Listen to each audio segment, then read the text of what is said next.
Okay, this is CPL 190.65 grand jury when indictment is authorized.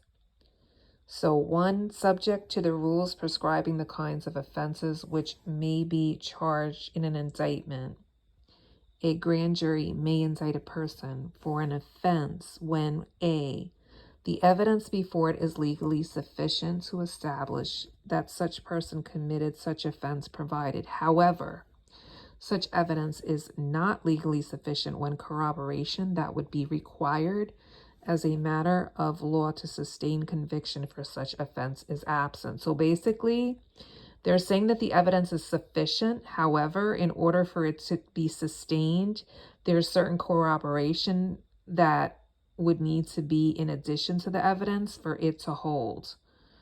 And so if that corroboration is not there, that would be the exception to sustain a conviction.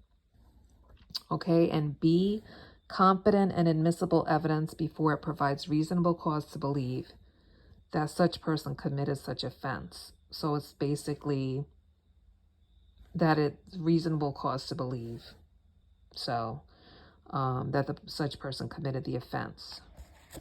Okay. 2, the offense or offenses for which a grand jury may indict a person in any particular case are not limited to that or those which may have been designated at the commencement of the grand jury proceeding to be the subject of the inquiry, and even in a case submitted to it upon a court order pursuant to the provisions of section 170.25 directing that a misdemeanor charge pending in a local criminal court could be prosecuted by indictment. The grand jury may indict the defendant for a felony if the evidence so warrants. 3, upon voting to indict a person, a grand jury must, through its foreman or acting foreman, file an indictment with the court by which it was impaneled. And that is 190.65 grand jury when indictment is authorized.